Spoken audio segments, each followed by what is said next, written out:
Hello दोस्तों, मैं आपका दोस्त आप सभी का परसेंटेज की क्लास 16 में स्वागत है।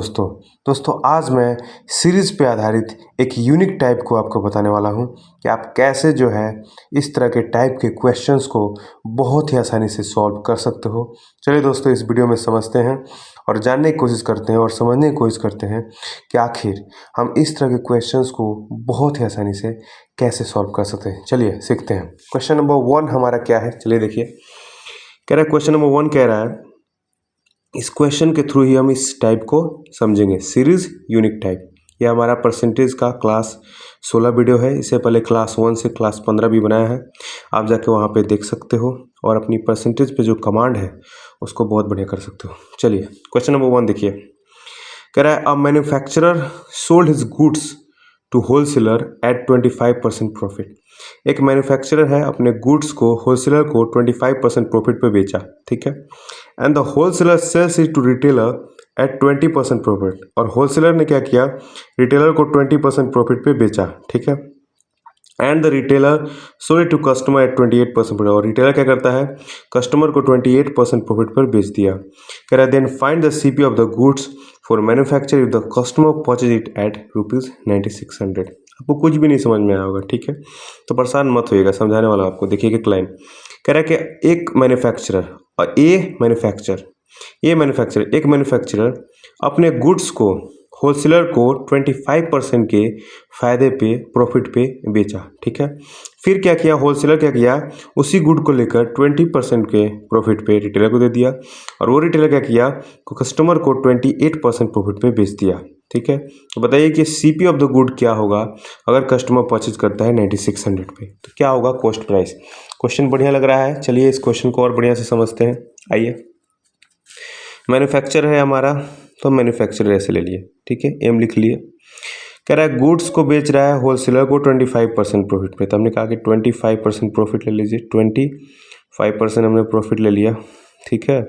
और किसको दे रहा है, होलसेलर को दे रहा है, तो हमने कहा होलसेलर को दे रहा है तो होलसेलर ऐसे ले लिया, ठीक है।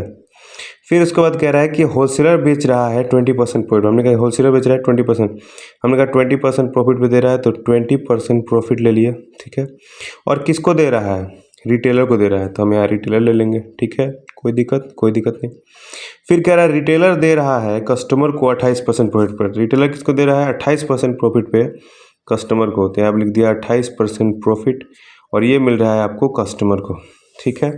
इस तरह से हमने समझा क्या कर रहा है, मैन्युफैक्चरर दे रहा है आपका होलसेलर को, होलसेलर दे रहा है आपको रिटेलर को, रिटेलर दे रहा है कस्टमर को। मैन्युफैक्चरर दे रहा है होलसेलर को 25% प्रॉफिट पे, होलसेलर दे रहा है रिटेलर को 20% प्रॉफिट पे, और रिटेलर दे रहा है कस्टमर को 28% प्रॉफिट पे। अब इसको कैसे बनाओगे आप, देखिए सीपी जो गुड्स का होगा उसको आपको क्या लेना है, सीपी ऑफ अ गुड्स क्या लेना है, इसको हमको एक्स लेना है। क्या लेना है, जो हमारा सीपी ऑफ अ गुड्स है उसको हमें एक्स लेना है, ठीक है। अब कैसे सॉल्व करेंगे ये समझिए। यहाँ पे कह रहा है कि हमारा 25% प्रॉफिट हो रहा है, यहाँ पे 20% प्रॉफिट हो रहा है, यहाँ पे हमारा 28% प्रॉफिट हो रहा है। इसका मतलब क्या है, अगर हम 25% को यहाँ पे तोड़ते हैं तो क्या हो जाएगा, 25/100 हो जाएगा, और ये हो जाएगा हमारा 1/4 हो जाएगा। अगर 20% को तोड़ते हैं, 20% से तोड़ते हैं तो क्या हो जाएगा, 20/100, ये हमारा हो जाएगा 1/5 हो जाएगा। अगर हम 28% को तोड़ते हैं तो ये हो जाएगा 28/100, इसको काटेंगे तो 14 दूनी 28 हो जाएगा, 50 दूनी 100 हो जाएगा, तो ये हमारा हो जाएगा। इसको भी काट सकते हो, 7 दूनी 14, 25 दूनी 50, ये 7 में हमारा 25 हो जाएगा, ठीक है। ये सब तो हम समझ गए कि इस तरह से हमने इसको तोड़ दिया, ठीक है। लेकिन अब इस क्वेश्चन को कैसे बनाएंगे, देखिए क्वेश्चन बनाने का तरीका क्या है, यहाँ पे मैं डायरेक्टली लिखता हूँ, ऐसे आंसर लिखता हूँ। क्वेश्चन बनाने का तरीका क्या है, सीपी ऑफ गुड कितना है हमारा एक्स, तो हम एक्स लिखेंगे, ठीक है। अब उसके बाद क्या कह रहा है कि हमारा 25% प्रॉफिट हो रहा है, पहले केस में कितना हो रहा है, 25% प्रॉफिट। अब इधर आइए 25%, इसका मतलब क्या हो गया, हमारा वैल्यू 4 से 5 हो रहा है, इसका मतलब क्या हो गया, नीचे में हमारा 4 रहेगा और ऊपर में हमारा 5 आ जाएगा, ठीक है। अगला क्या कह रहा है कि जब वो रिटेलर को दे रहा है तो 20% प्रॉफिट मिल रहा है। 20% प्रॉफिट क्या हो जाएगा, 5 आपका ओल्ड वैल्यू हो गया, न्यू वैल्यू 6 हो गया, तो ये हमारा हो जाएगा 6/5, ठीक है। फिर मल्टीप्लाई करेंगे हम, और फिर हम देखेंगे क्या हो रहा है 28% प्रॉफिट, तो इसको हम क्या लिखेंगे, इसको बताइए क्या लिखेंगे, 25 प्लस 5 30, 32 बटा में हम लिखेंगे 25, 32 बटा में हम लिखेंगे 25, ठीक है। और ये हम क्या करेंगे, यहाँ पे देखिए हम इसको जो है हम बराबर कर देंगे, किसके बराबर कर देंगे, 9600 के, ठीक है, 9600 के हम बराबर कर देंगे। आप चाहे तो यहाँ से 5 को 5 काट लीजिए और x बराबर में हो जाएगा 9600, ठीक है, गुना हो जाएगा 25 गुना 4 और बटा में हो जाएगा हमारा 6 गुना 32, क्या हो जाएगा 6 गुना 32। अब इसको सॉल्व कर सकते हैं आप, यहाँ देखिए 32 से यहाँ से तीन बार में कट गया, फिर यहाँ से 3 से 2 बार में कट गया, ठीक है, फिर ये 2 से 2 बार में कट गया, तो कितना हो गया आपका, देखिए यहाँ पे 25 दूनी हो गया 50 और यहाँ पे और 2 को 0 हो गया, तो हमारा क्या हो गया 5000 जो हो गया वो हमारा सीपी वैल्यू हो गया। समझे आप इसको कैसे बनाना था, सबसे पहले सीपी ऑफ गुड एक्स मान लेना है, ठीक है, एक्स लिख दिया। पहला केस क्या कह रहा है कि जब मैन्युफैक्चरर से होलसेलर को दे रहा है तो 25% प्रॉफिट हो रहा है, 25% को तोड़ा तो 1/4, तो हमने कहा कि जो ओल्ड वैल्यू 4 है वो नीचे रहेगा, चूँकि प्रॉफिट हुआ है तो यहाँ पे क्या हो जाएगा न्यू वैल्यू 4 + 1 5 ऊपर हो गया।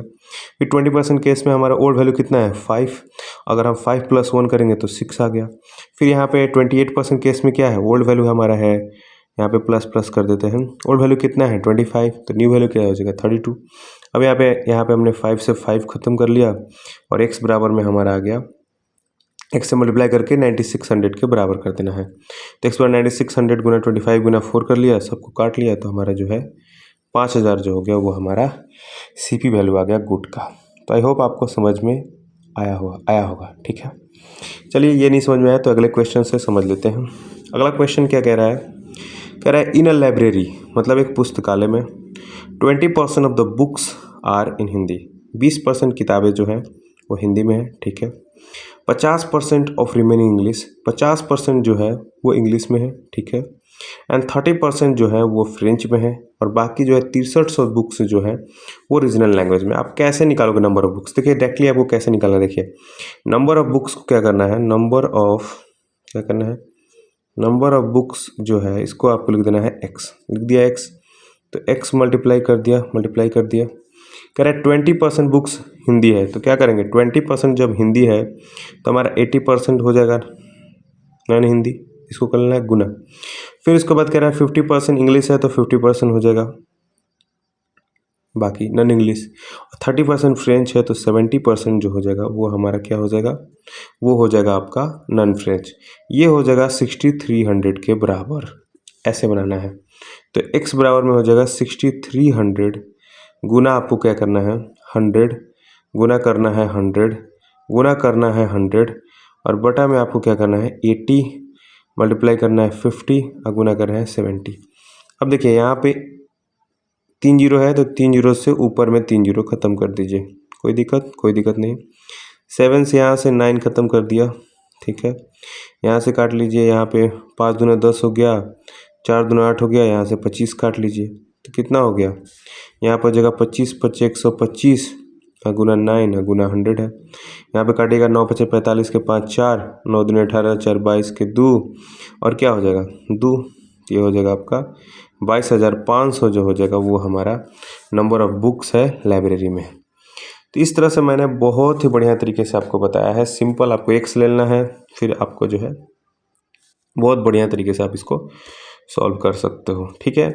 मैंने देखिए यहाँ पे आप जैसे मैंने तोड़ा है तो आप कहोगे यहाँ पे आपने क्यों नहीं तोड़ा है, आपके दिमाग में सवाल आ रहा होगा कि आखिर हमने तोड़ा क्यों नहीं। अरे कोई अंतर नहीं पड़ेगा, जैसे 20% है ना तो 20% को तोड़िएगा तो क्या हो जाएगा 20/100। यहाँ पे कह रहा है कि बताइए कि जो बाकी बुक है रीजनल लैंग्वेज में है तो हमें क्या करना है यहाँ पे घटाना है सिंपल, तो 100 में से 20 करेंगे कितना हो जाएगा 80/100।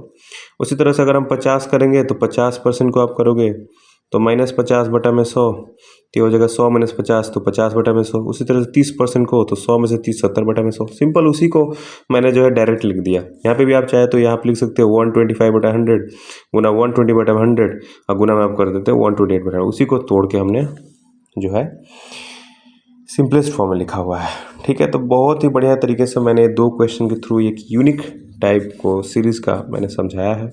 आई होप आपको समझ में आया होगा। ठीक है, तो ये रहा वीडियो जिसको मैंने बहुत ही बढ़िया तरीके से आपको समझाने की कोशिश की है, इस परसेंटेज की यूनिक कॉन्सेप्ट को, यूनिक टाइप को। आई होप आपको अच्छा लगा होगा। ठीक है, तो अच्छा लगा तो आप बाकियों के साथ भी शेयर कर सकते हो। और आपका पूरे दिल से धन्यवाद।